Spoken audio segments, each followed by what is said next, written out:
Put here. Wait, do you hear us people online? Here. Amazing. Welcome to today's bi-weekly public seminar hosted by the Real Project. I'm Sarah, and I will facilitate today's session where we have Aljosa Slamersak present. So I will first introduce Aljosa, then I will just give you some housekeeping rules or things to know. And in the end, I will also facilitate the discussion. And yes, today is a hybrid format. We have the rest of the people here and we will drag them on the screen later for the discussion. Just for now, we'll have the PowerPoint presentation on the screen. So yes, let's start with a presentation by me to Aljosa. Aljosa is a postdoctoral researcher at the Real Project here at ICTA-UAB, and his current work focuses on degrowth scenarios of climate mitigation, equitable climate transitions, north-south convergence, and demand-side solutions to climate change. He did his PhD also here at ICTA, where he explored the biophysical limits of continued growth in energy consumption. And today, Aljosa will share with us his recent research on the case of the Yugoslav Socialist Republic of Slovenia during the 1980s economic crisis. Slovenia is also Aljosa's home country, my neighboring country. And this exciting and novel work presents a domestic perspective on the potential to decouple well-being and sustainability from economic growth, which is often deemed unrealistic due to the supposed lack of historical precedents. So it's also kind of a way to provide more research that can help us maybe to popularize post-work proposals today. And some housekeeping is that this meeting is recorded and will later be published on the Real homepage. The link will be shared here in the chat. And Aljosa will present for around half an hour, and after that there will be half an hour for questions and discussion. And without further ado, I give over to Aljosa. Thank you, Sarah, for such a nice, lovely introduction. It's really a pleasure to be here with all the colleagues in the room and also the people attending remotely. Those of you who know me and who know my research know that this is not really like my bread and butter. So like working on socialism, quantitative studies, and something specifically related to Slovenia is something that I haven't really published before. But it is something that is close to my heart. It is something that I think is important for this broader conversation that we are having in this project, Real. And part of the broader conversations that we should have as we look into the future about like conceivable positive social and ecological transformations. And I want to start this presentation from a personal story. So how did I come to wanting to do research on this? It's a bit of like a side project actually that I didn't dedicate much time, but I have been developing it like in my free time during holidays over the past 2 years and so. And basically the reason is because, as most of you, we live like in a poly crisis, and many aspects of this crisis have to do like with the lack of accessible means of basic needs and basic provisioning in the contemporary capitalism. So in other way, we do live in like a long-term crisis, and since I became politicized, like in the aftermath of the financial crisis, we always left with this sentiment that there's an ongoing crisis, right? And then I contrast this with the experience of my parents, of my grandparents, who also had, like, when they were around the same age as me back then, lived through a different crisis in the 1980s. So naturally, like when we were having discussions, it all came back to like, okay, so what was your experience in the crisis? And like judging from the responses, which were like, okay, but what are you talking about? Like what crisis? Like, yeah, I mean, okay, there was some like issues in the economy, and there was a political crisis in Yugoslavia back then.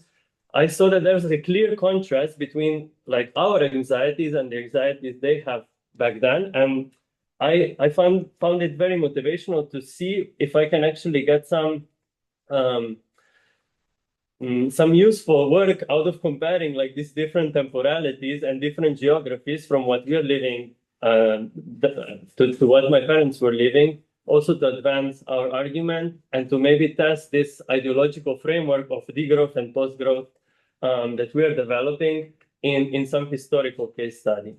So my parents, when I was born, they were 25 years old, and we were at the end of this decade-long crisis in Slovenia, and they managed to build their house, even though like they were a pretty working class background. My dad was a policeman, my mom was an accountant in a local milk factory, and in 5 years they paid off the credit for the house. Like this is the house that you see on this first slide, and you can also see my parents being very happy and having like this almost bourgeois type of pond, a lot of greenery, a lot of land, a very big house. And these are like my grandparents and great-grandparents who were helping in building up this house. So a very like a different contrast to like our anxieties on how do we pursue the housing crisis, right? But of course, it goes beyond just me and why this matters for me, right? So Aljoša, could you please share the slides with us? you don't see the slides. We also want to see your parents. Okay, sorry. Rookie mistake. Thank you for speaking up online. I've been sad to see a rabbit the whole Here we go.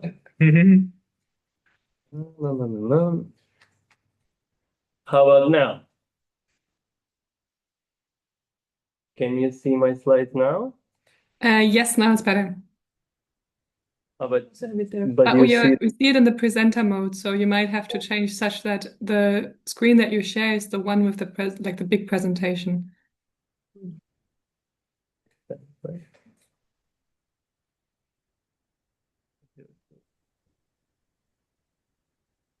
So basically, at the moment, you're sharing the wrong screen. Yeah, I can see that.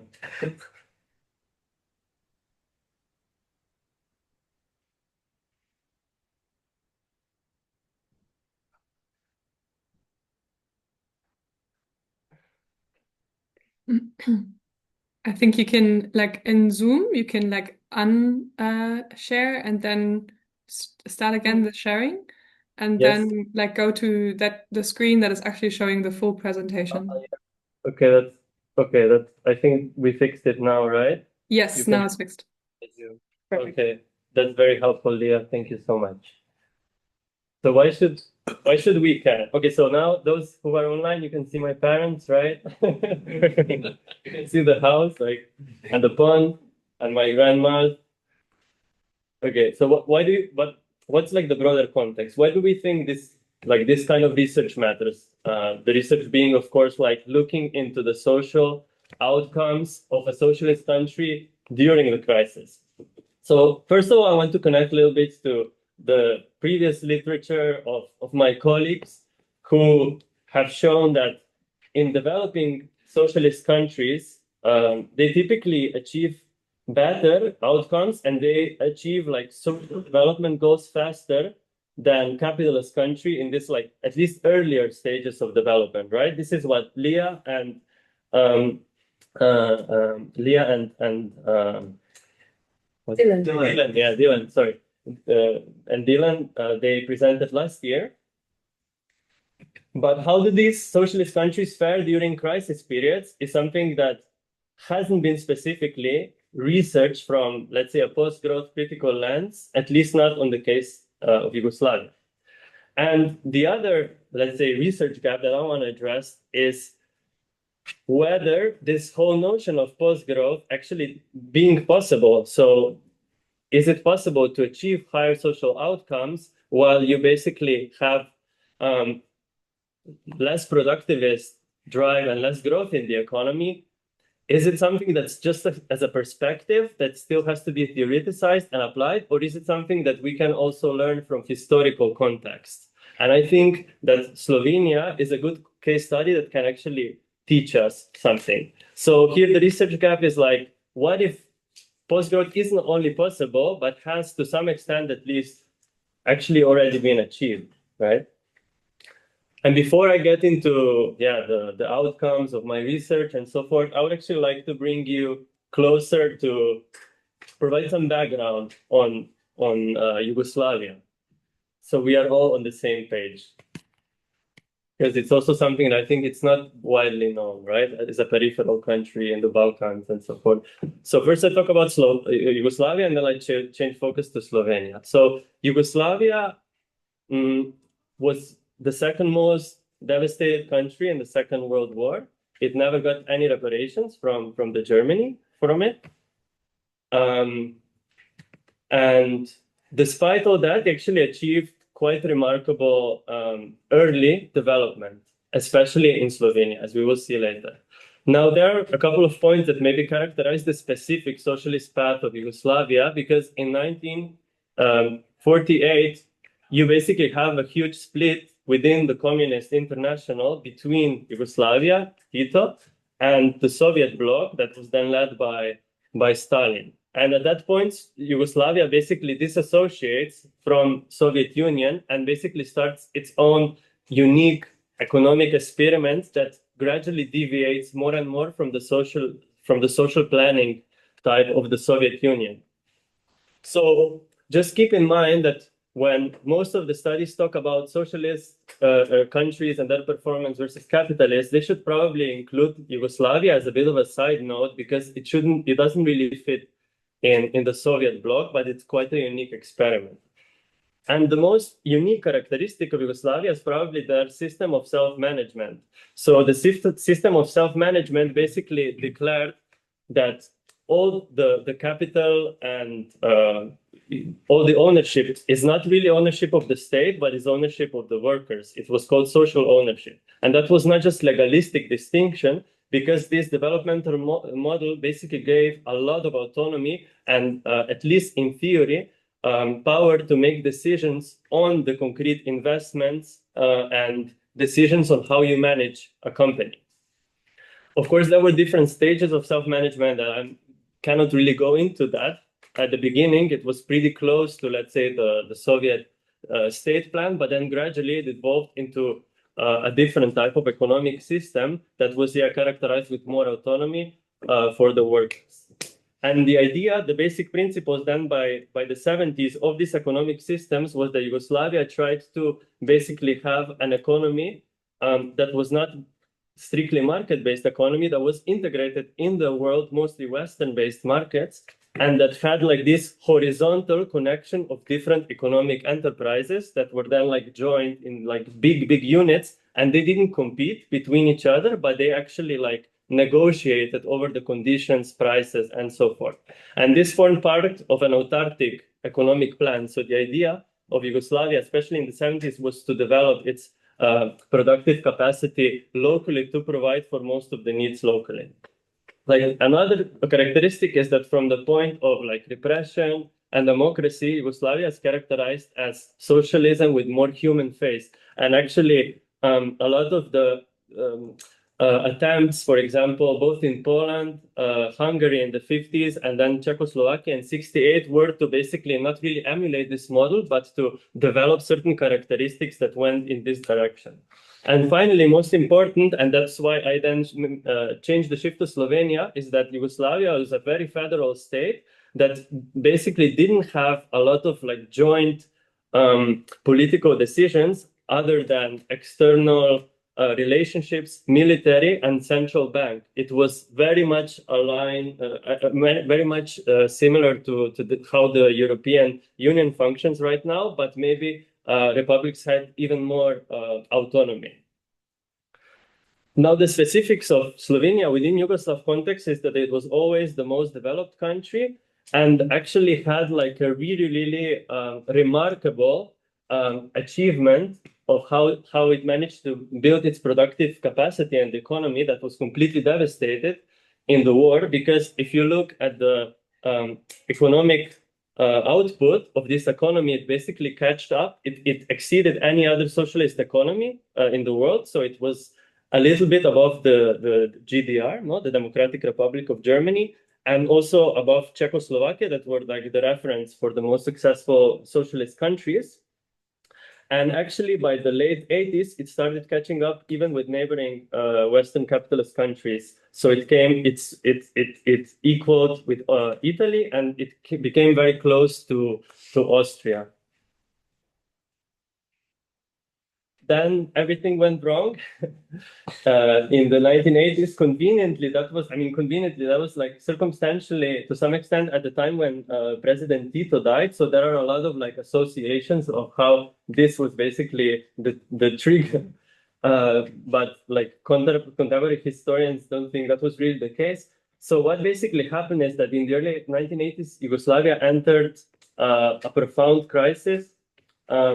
And as you can see here, so this is like the graphs that I will be using in this presentation. The green side is basically like the golden age of self-managed socialism. So it was the age when there was a lot of growth, when salaries were also increasing, as you can see in the orange line here. And then you contrast with the red area, which is when like this long 10-year crisis happened. So as you can see, it's a prolonged crisis. It takes 10 years until finally the breakup of Yugoslavia and then the transition into the capitalist system. And the defining characteristic here is that like the wages really went down significantly, while the economy kind of stagnated and decreased less. So it was a profound crisis. Now, what triggered this crisis, right? Because I think we need to understand the international context and the circumstances within which the political regime was able to actually operate. So it starts as a very similar story to many developing countries in the 70s. So you have the oil crisis in 1973 that increases the price of primary resources. Then Yugoslavia basically makes a bet in their strategic development plan to develop their domestic industry in such a way to become more resilient to this kind of shocks. Now, what happens also is that this is the time when the US deviates from the Bretton Woods agreement and basically enters into the age of financialization, and also the time of so-called petrodollars, when there is a lot of like investment capital on the market available for very low interest rates. So Yugoslav companies, not even directly Yugoslav country or their constituent republics, really secure a lot of loans to fuel this development. Because what happened also in Yugoslavia is that up to 1968, most of the development is like really sourced from domestic surplus. So the wages of the workers in the 60s up to the mid-60s grow way at a lower rate than the overall production of the country. And then with the 68 protests, the regime makes a decision that they need to build the domestic consumption class. So that means that they, on one hand, need to decrease domestic surplus deviated to investment, and the way to do so is that you take loans, right, from above. Now, as the history turns out, right, by the end of the 1970s, the situation on the financial markets gets much worse. Of course, the US destabilizes the financial markets to control for inflation, and they do that by increasing interest rates. So a lot of the loans that were taken on by Yugoslav enterprises became like killer loans with interest rates of up to 18%. I think I already said that. So just keep in mind that then Yugoslavia was basically trying to do two things at the same time. One is to continue developing its domestic industrial capacity that was primarily oriented towards autarky, and then secondly to build this consumerist society class, right?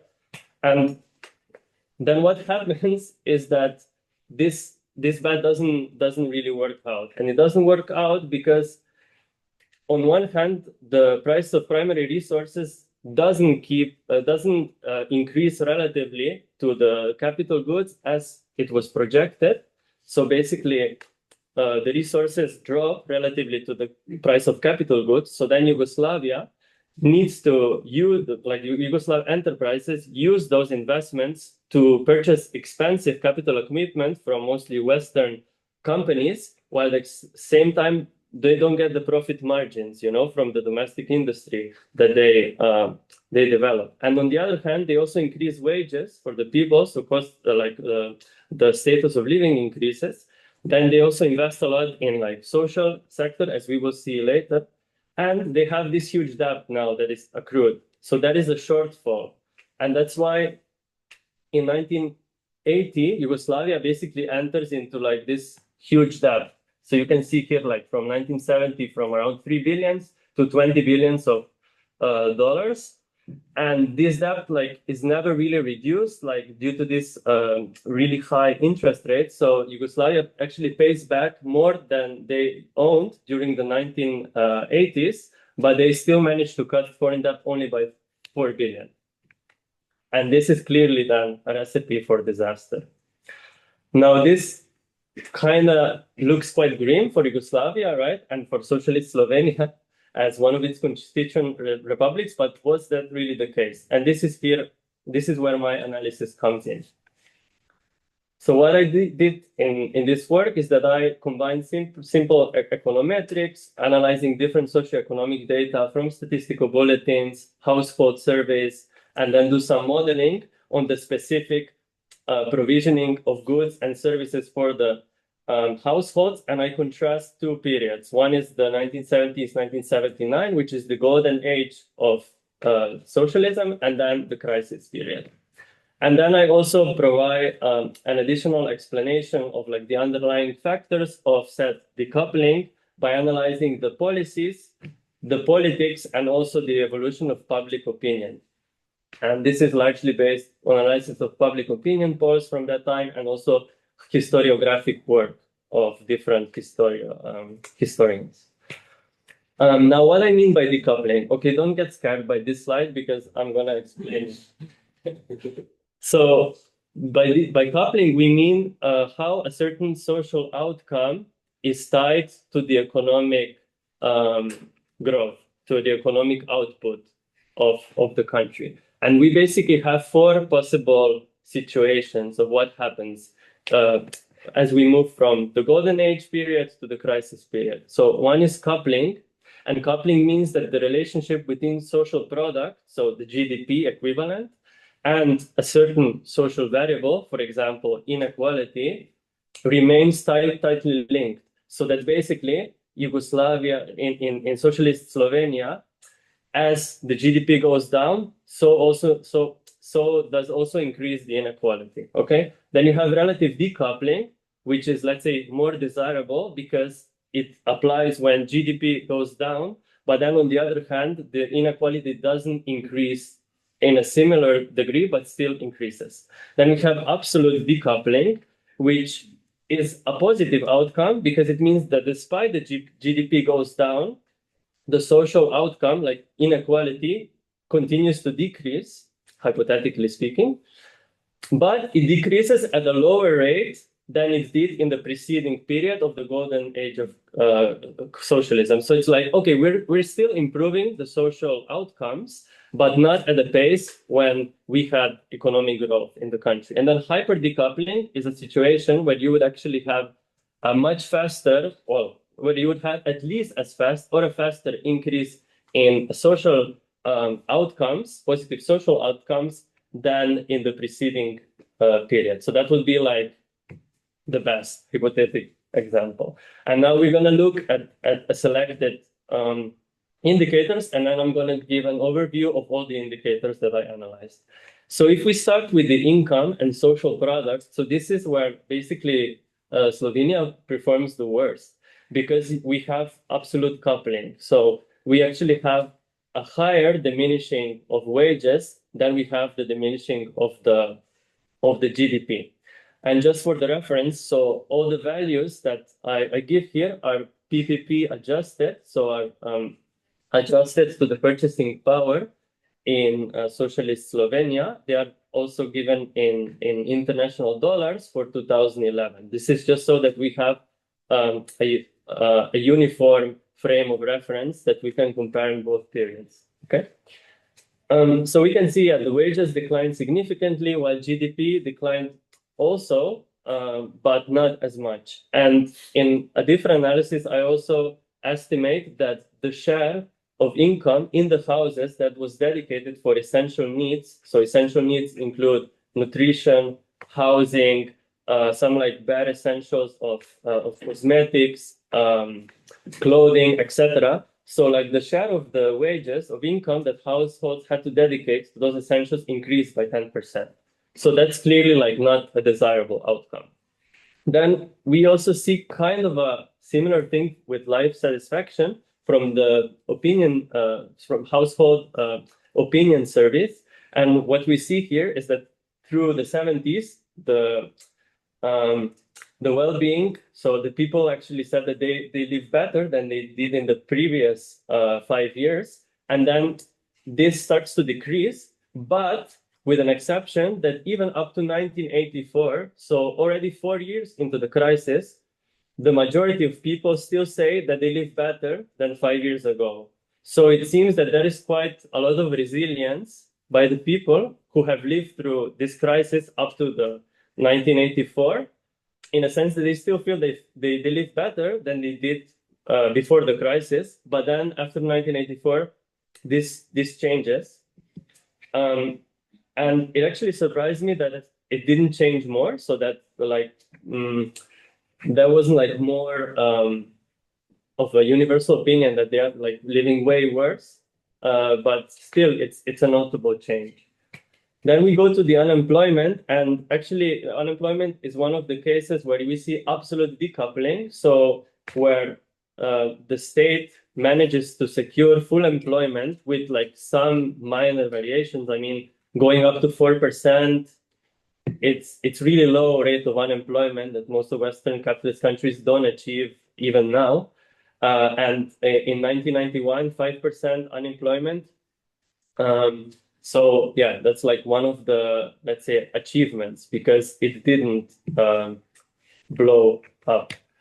Similar in terms of housing, where despite decreasing social investment, both the accessibility of housing in terms of floor space, so how much space you had per capita, occupancy of housing units, so continued to improve. So you had less people living in each housing unit, and you had more space per capita throughout the crisis period, even though like the new construction slightly declined, but it never declined below the rate at the beginning of the 1970s. So this is like a clear example of an absolute decoupling despite the crisis.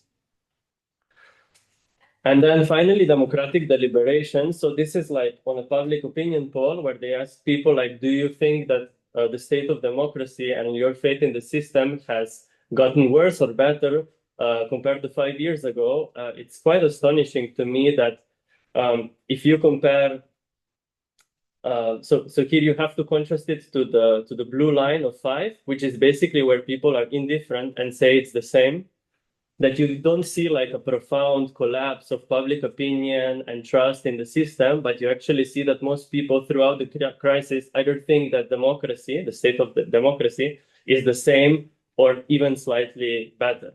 And then you see by the end of the 1980s that it actually improves, and that's also partly because of the growing role of social movements, political movements, and finally into a pluralist democratic system and liberalization. Now, if I look at the overall, show the overall results that have many of the dimensions that weren't specifically explained here, what we see basically is that in terms of wages and cost of living, we had high decoupling, and also the same goes for life satisfaction. So basically, the problem here is that that because the wages decreased so much, the actual household consumption was really, really affected by the crisis. And this then probably also affected the life satisfaction with people. And we see this in specific types of goods. For example, nutrition. We know that in Slovenia. At that time, people had shifted towards more carbohydrate intensive diets, and less fresh vegetables. So less protein and less fresh vegetables and more wheat-based products, which is not ideal for good nutrition. And that's just because this private provisioning system, so the purchase of food and this type of goods, was completely linked to the purchasing power of the households. It was not publicly provisioned. And then we see some relative decoupling, for example, inequality in terms of formal income, so wages. Inequality was like stable throughout the crisis. It was at Gini of around 20, so really low, actually lower than any country today. But there was a growing inequality because of the surge of the informal economy and people being able to speculate with currency and so forth. So like basically being able to get richer in like not strictly legal ways. So that's why I put it in relative and not absolute decoupling. Then in terms of health, we see similar thing as housing. So the number of medics per capita continued to increase despite the crisis. Unemployment, as you have already seen, was stable, and democratic quality was also stable.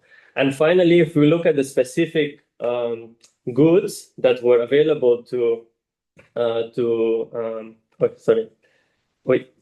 specific goods that were available to households, we see that in terms of washing machines, modern cooking stoves, car ownership also like really improved, not as fast as in the 1970s, but also in the 80s. So in general, like equipment of households improved despite the crisis. And the same goes for, transportation. Did we have any hyper decoupling situation where social outcomes would actually, so the trend of social outcomes would exceed the time preceding the crisis? No, we didn't. So yeah, this didn't happen. Now, I would just like to briefly address the political and policy foundations. So what were the underlying mechanisms that enabled this partial decoupling between growth and social outcomes?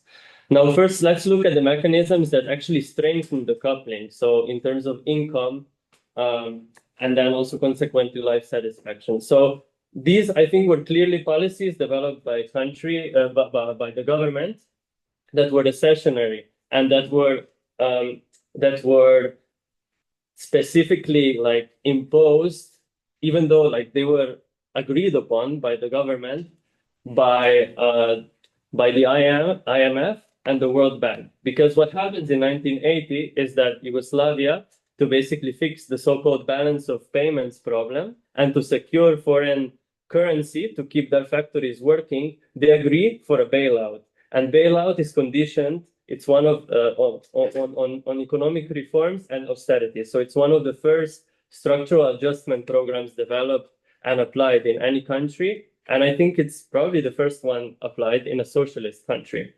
So this then results in fiscal austerity. It restricts the credit issuance of the local currency. So this basically propels double currency shortage in the country, because on one hand, Slovenia didn't have enough currency because they had to pay the debt, right? Foreign currency, they had to pay the debt. And on the other hand, they were limited to issuing the local currency dinar by these restrictions. So this, of course, provoked shortages and didn't really sufficiently slow down the inflation. They had liberalization of prices and specific limits of foreign imports. And that's basically what then resulted in declining social investments, inflation, and declining living standards. No? So that's like behind this part of coupling that was definitely a failure.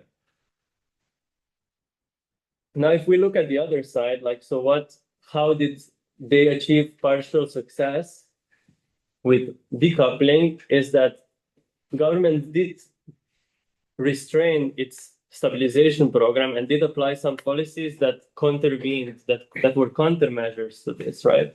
So first of all, they maintained investments in social sectors, most notably health sector, housing, education, and so forth. They also, alongside companies, they were very strict in trying to enforce the full employment so that the workers didn't lose their job, which did happen at some points, but as we saw, the unemployment never exceeded 5% despite this profound crisis.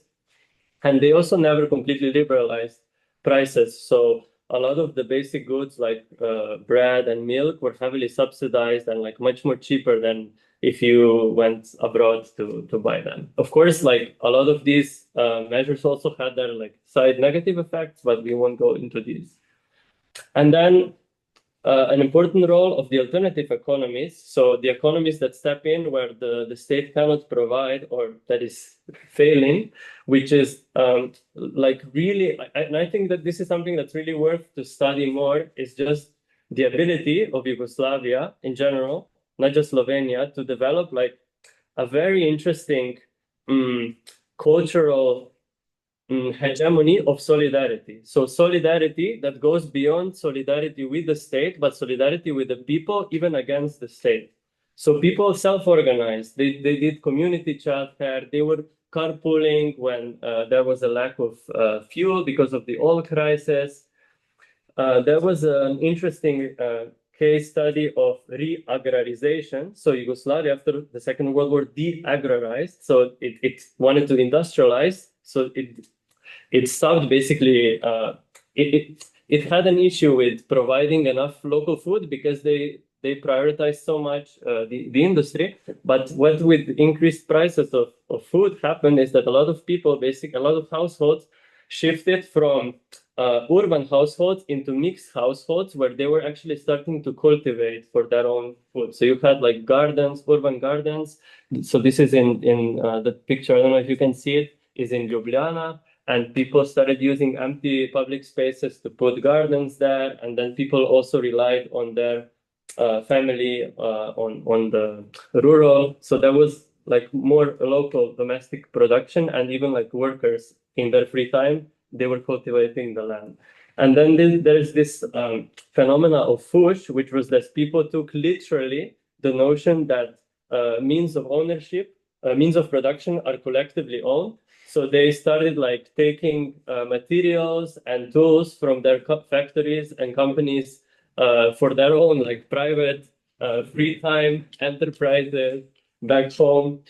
And that improved like the, like partial social outcomes of these alternative communities. That then you also had like parallel ways of organizing the distribution of scarce goods like coffee. If you had this like social network economy, so if you knew someone in the supermarket that set aside some products for you, and it was not like highly, it was not that there was not a big degree of inequality of this. Like everyone had a social network, so it was really like belonging with your family, with your friends, with your colleagues to construct these social networks that helped you get through the scarcity times during the crisis. And so forth. I will just stop here because I don't want to take more time. Now, in the final slide, just wanted to conclude with some questions and hypotheses. And I think I always thought like, okay, so this is like an open ending. There's so much thing that could be researched, deliberated upon, like alternative histories, But I wanted to focus on basically two. First was like, why wasn't like the positive side of this crisis? So why weren't the social achievements that persisted despite the crisis ever recognized as a partial success by the people themselves? And I think like I was thinking about it, and like first answer is maybe quite straightforward, which is that people that lived through this crisis basically had a different frame of comparison than we have now. So we cannot compare the experiments. They didn't compare the experience of this crisis with the crisis of 2011, for example. They didn't have this perspective. Their frame of reference was temporarily adjusted to the 1970s, which was the period of like expecting high improvements in lifestyle, in wage, and so forth. And also in terms of geographic frame of comparison, people at that time were comparing Yugoslavia or Slovenia and its like crisis difficulties with Western capitalist countries that didn't have those difficulties. So for them, it was clearly not a success because they many times were idealizing the Western capitalist countries because they didn't, for example, fixate on, so what is happening with the unemployment rate in Spain and Italy? Like they just focused on things that were clearly, in their view, better in the West. So that's why I think was not recognized. Secondly, like materialist, a response would be that the crisis profoundly hit private consumption, right? So it actually did something to the people, like, yeah, was really difficult to navigate through. And then finally, I think that also the development of like socialist ideology and cultural values that were hyper-productivist, like the socialist class, so the Communist Party, they were convinced that the self-management model was not just better in terms of social performance, but was actually superior in terms of productivity to the West. And they didn't have a critical notion of geopolitical disadvantages that Yugoslavia suffered. It being in the semi-periphery that time and not being able to control the external geopolitical factors that contributed to the debt crisis, right? Like not being able to have any form of control over the currency, for example, right? So it was also like some notions that I think go a lot to the real socialism, which is like, yeah, we are like better than capitalists, even like we will like outperform them in terms of like pure production. And yeah, it's like an inevitable law of history that we will triumph over the capitalists, right? So that was also the problem. And finally, two hypotheses that how we can think about post-growth from this like realistic historical setting. I think that for it to be stabilizing, what we can learn from Slovenian experience is that post-growth must basically ensure stable, non-diminishing provision of the basic goods at least, right? So that you don't have worse nutrition for your family. Otherwise, people will not be happy with political experiment, right? And secondly, that you need to have some form of sufficiency as a dominant cultural value over productivism. So because if you have a country that always compares with neighboring countries, and you don't have this sufficiency cultural value, then eventually you will lose, I think, because the grass is always greener and you can selectively always find that other countries perform better, despite not having like the class, not looking at the class perspective, for whom is it better? These kind of like comparisons were really like common in Yugoslavia, and I think it also didn't help to stabilize the situation. And with this, I finish my part. Maybe I'm sorry if I was a bit too long, and I would like to give you the chance also for questions, comments. Yeah, thank you. Thank you for your attention.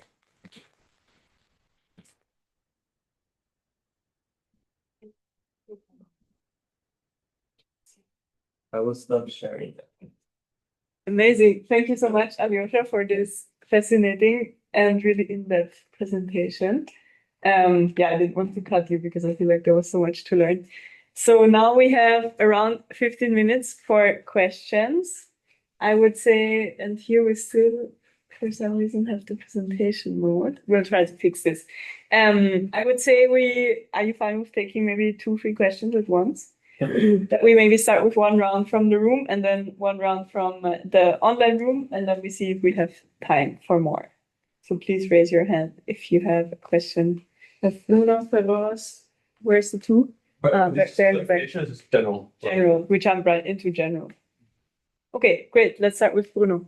Okay, thanks, Aljoša. That was very, very interesting, super inspiring and fascinating. I have a very quick question. That's about transport, that you said it was one of the cases that had like this relative decoupling. And I was wondering how, if you had a chance to look at how they managed to do this, because I have this image, for example, of the special period in Cuba in the 90s, where like everyone was using bicycles because there was no oil, etc. And in a country that doesn't have its own like source of energy, such as Yugoslavia. Well, I'm not sure if we had at that point how they managed to do this amid this crisis that was mostly a crisis of the external sector. So how they managed to do this? Because I also mentioned the carpooling, but was public transportation still working? How they managed to do that? Thank you. Then we had one question in the back. Yeah, do you take also comments or because I have more of a comment than a question? Yes, yeah, sure. Anyways, okay. First of all, my name is Alexander Matkovic, and I'm actually your new colleague here. And and just wanted to say hi to everybody. I'm actually going to be working on Yugoslav planning and basically also the reception of the limits to growth in Yugoslavia. And I want just like to add up on this because yeah, I think decoupling was not intentional. But it's also very, I think, key to outline what the upper echelons of the party actually did to kind of institutionalize like even environmental like sort of consciousness, including like these informal solidarity networks. So it's very interesting because Yugoslavia is an untold story when it comes to the limits to growth. Because during the conference, in Stockholm, like 1972, Yugoslavia was the only socialist country that was kind of like keeping the conference alive because the whole Eastern Bloc wanted to, like just give up in the conference. And that translated into a complete media frenzy about limits to growth in Yugoslavia. Around 72, 73, 74, there were like party papers printing out like chapter by chapter response from the conference in Stockholm, there was like even like a fad like environmental struggles were being debated in the media. And one of the heads of the party, actually the second in command after Tito, was a guy called Edward Kardelj, and he was actually one of the leaders from Slovenia. And Kardelj was actually the person who opened up and chaired something called Yugoslav Alliance for the Protection of Man's Environment. And it was actually a conglomeration of different environmental groups all across Yugoslavia.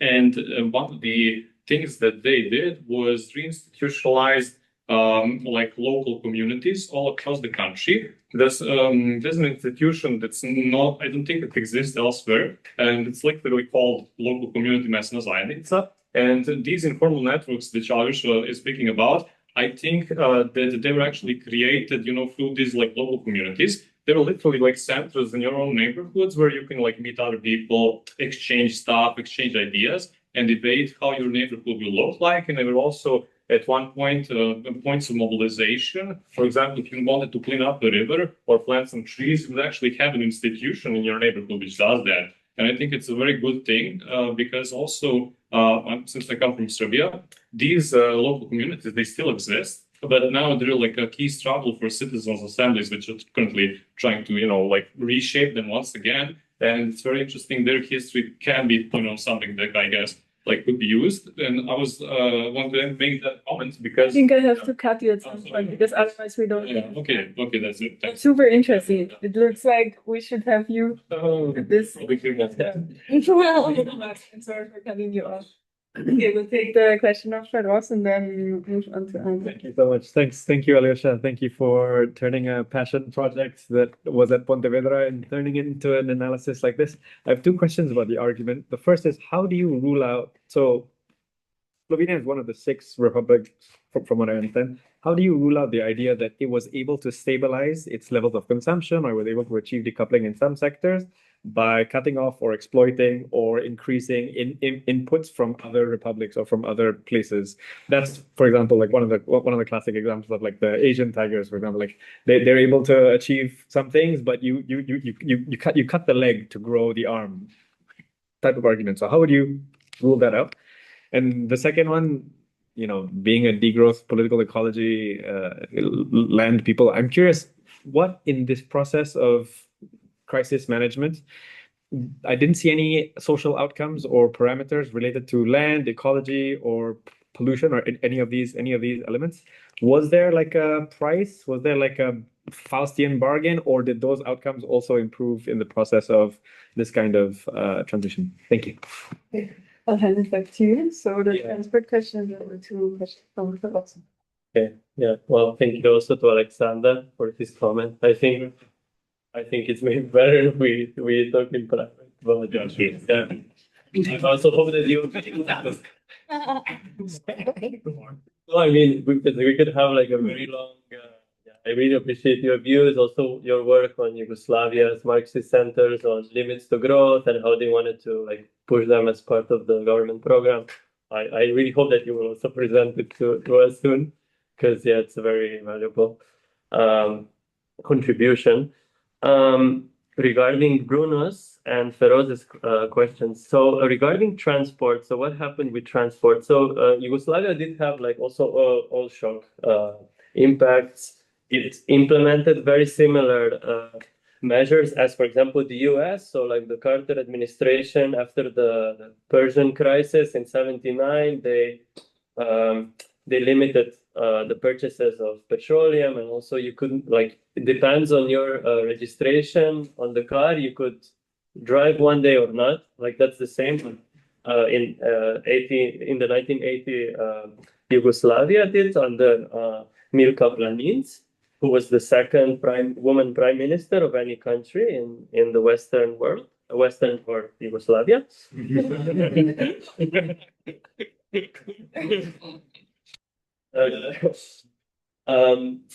So in the 70s, Yugoslavia didn't have a profound, at the beginning of 70s, didn't have a profound problem with oil, because they were managed to get like a deal with Libya, with Gaddafi. So they supplied them with the oil when the world was in crisis. But then by the end of 80s, like post the development and Pan-African, Pan-Arab movements are basically finished in their emancipatory struggle. Like they are destroyed mostly. So Yugoslavia is really weak in terms of being able to source resources from those countries. So then it also suffered. But despite that, it managed to develop some domestic industry. So they managed to develop the domestic car manufacturing, and they managed to source oil on the international markets. I don't know exactly how much, but like the overall trend was that people could drive more. But it's true that whenever there was an oil crisis, it also manifested after the 1972-73 crisis. Yugoslavia was not an exception and was also not resilient to those shocks. Then Feroz's question about internal exploitation. Yeah, I mean, that's like a very powerful actually argument. And there was a discussion on it by some Slovenian intellectuals like Dušan Plut. But I think it was more like a projection of the socialist development plans after the 80s, which were then interrupted by this crisis, because Slovenia basically, since the beginning of 70s, wanted to build an industry for export. So that was also different from other socialist republics, because they saw it as a competitive advantage. And I think that's also why it managed to grow more than some other sectors. And also because it had more concentration of capital, and also because it has more enterprises, even private enterprises at that point already. So their plan was to export more. I'm not sure, like Sandra, I think maybe we can talk about it, like to what extent like the 70s and 80s were already a context of Slovenia having unequal exchange with other republics. But I think that what basically happened in the 80s, at least, is that the trade with other republics diminished. But I don't know exactly. Yeah, I cannot. I cannot deliberate more on this. And then for the ecological indicators, I didn't do that because I didn't have time to do it, and because it would be, I think, like a different study, like another paper, of course. And I think also Alexander can then provide more about the ecological development, because he's been working on the limits to growth contact in Yugoslavia. But I agree that these indicators should be pursued. And I also, as far as I know, the ecological indicators didn't have absolute decoupling, and in many indicators, not even relative decoupling. So I think in that terms, it was not a huge achievement. Yugoslavia. And now I think it's good if we give a chance for all people. Let's give the chance to first Julia, then Sergio, and then Marta. And we might go over 3 minutes. We don't see them there, and we'll put them on here now. So Julia, you can start already. Hi, thanks, Alyosha, amazing stuff. So I have a question around, we're talking about a socialist state, but I'm wondering about the anarchic nature of mutual aid networks. So that's one question I would have. And then the other one was this question of differentiating public services from private enterprise or privately generated efforts around housing and transport and food. In terms of public services like healthcare, education, network infrastructures, how is there a way to understand what was going on there in terms of what the state was still trying to do? Thanks, Julia. Sergio, next. Sorry to interrupt, Sergio. I think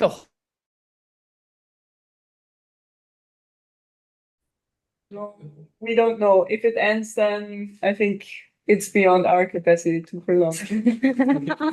But I don't think it will end. Let's take the question. Sergio. Just to add on the internal exploitation thing. So I remember reading that after the split up, a lot of Slovenian businesses actually had a harder time operating in the rest of Yugoslavia. And my question is there a possibility to sort of do a comparative analysis with what's going on in the rest of SFRY before the wars and the actual split up, and to see if what part of the decoupling is actually a direct consequence of reorganization in response to the crisis, and what part of it is actually enabled through the sort of Slovenia having a privileged position within Yugoslavia. Mhm. Thank you. And we also take Marta, and then we take a final round of responses from Aljoša. Okay, thank you, Sarah. My question was, if I understood correctly, that one of the big pillars to achieve this decoupling was this, what we were talking now, the community collaborations, the solidarity that emerged. And this also made me think of all these studies around the COVID times that, in the moment of crisis, in many places, in Greece, in Spain, there was all these solidarity networks that emerged that made, it helped all the communities to get out of the crisis, no? So I wonder how these studies compare to your studies, no? How non-community societies were able to bring up and get out of the crisis through these kind of pillars, no? This pillar of community collaborations, and what makes it particular to a post-communist country, no? And yeah, just to add on in the analysis. Okay. And a final round of responses. Yeah, thank you. Very It seems to be working. very intriguing questions that I would need to reflect upon more to improve my responses, I suppose. But if I try first with the solidarity networks that I think both Julia and Marta touched upon. So the extent to which this contributed to decoupling is actually very difficult to quantify, and it's not quantifiable in my method because my method is based on statistical data, right? And statistical data doesn't include informal economy. It also doesn't include the contribution of, say, a collective building of housing. So it's hard to know how much of the housing in post 1980 compared to 1970s was actually built by self-organized local communities or families. So what was the contrast? What we know is the material state of the economy as such, but then the underlying drivers that made it possible are a bit difficult to quantify because this informal economy is difficult to quantify. We could probably design some methods to just broadly make an informed first guess. So what we know is that probably the informal economy has increased from the 1970s, where it was below 8% of the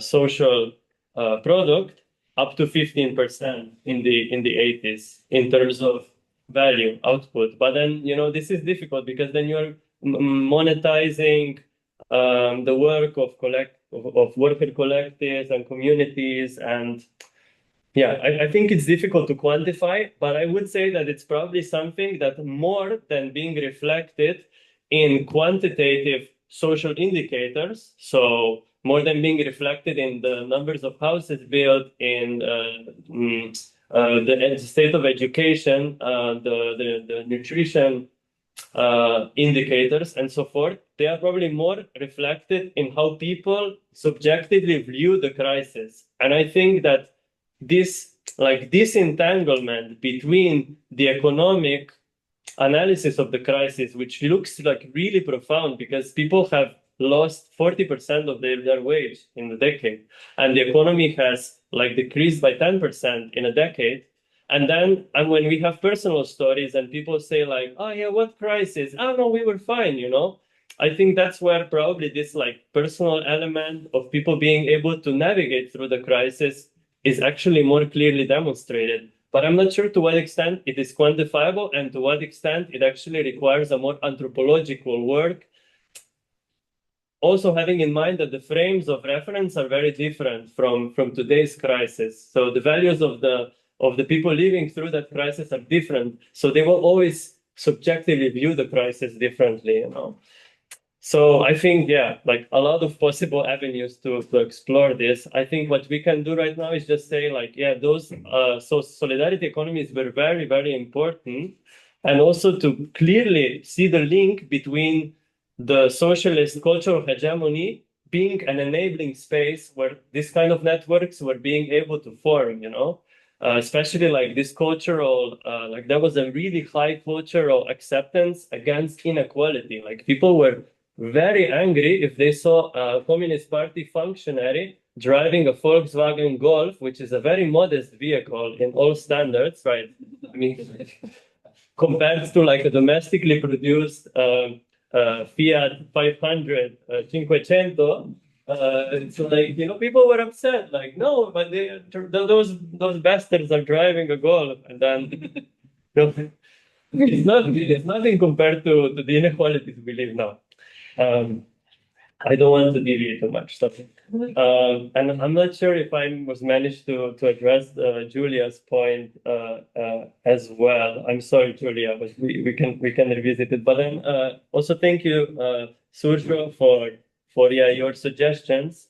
I think it would be possible to come up with a method to actually look at what happened with the trade between the republics, because the good thing of socialism is even if people are against socialism, is to recognize that the whole, just the idea that we have 800 pages of statistical data every year for every single good that was produced and every single productive factor of capacity in a country, this gives us a lot of raw data that we can use to analyze the trade flows between the countries, and that is uncommon to current data.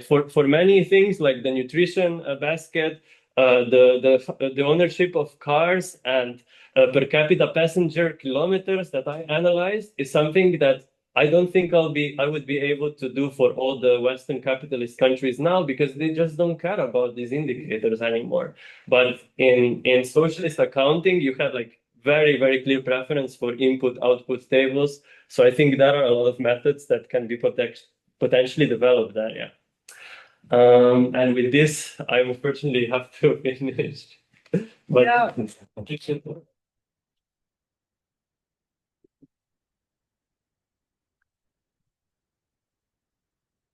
Thank you so much, everyone. Remember, there will be the video uploaded on our website. Thanks. Thank you for bearing with me. I'll be in down.